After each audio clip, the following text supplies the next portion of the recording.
So we did a story went up yesterday about how Huawei is now the world number one in terms of shipments, numbers, volume, and what they and most of this just had to do with the state of the world and the fact that China rebounded first. And Huawei's got this stronghold in China. Man, they got a grip on China, which you would probably expect. But it did immediately, the question became, well, what about all the other brands? We know Samsung doesn't have a foothold there at all. People have been buying Samsung in China for a long time, if ever, and definitely not at the rate of Huawei. So where does Apple fall into it? Well, Apple comes out today and says, you know what, we did all right over there too.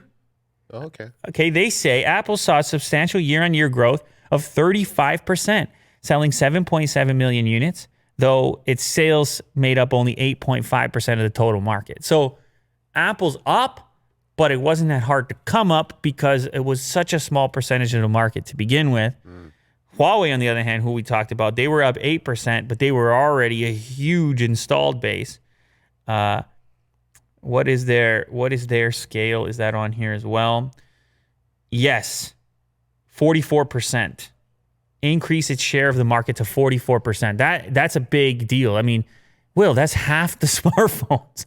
That's almost half the smartphones in China is going to be a Huawei device. I'm sure this includes sub-brands and things like this as well, but that's still an enormous number, and it's up 8% for Huawei, which is why they're number one in the world. It's all on the back of these China numbers.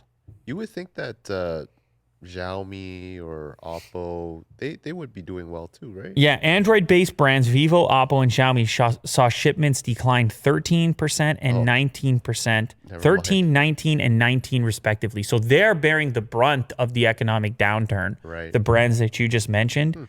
The overall Chinese market for smartphone shipments down 7% versus the year prior. So the market in China is not growing or healthy. Well, it's still rebounding, I should say. It's rebounding sooner than the other global markets, but that rebound effect still puts it at a decrease, not a growth rate. But for those two brands, they were able to still grow in the midst of that. This is all the reason that people are rushing to invest in Apple right now. They're saying, wait, you got the pandemic going on. You got the US-China beef going on. Or you got all this, you got the Huawei pride going on in China, and you still grew there? Yeah. Let me buy some stock real quick. Yeah.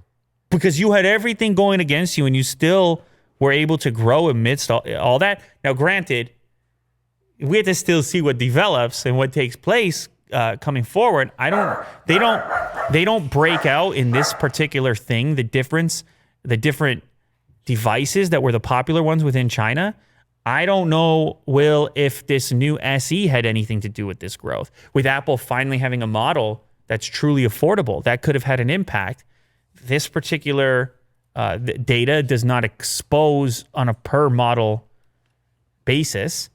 So we're not really sure strategically, but we're gonna see what this next iPhone 12, then the real story's out there. Can Apple do in China what it has done elsewhere? We'll find out. But right now, it's still only 8.5% of the total market, even though it's growing.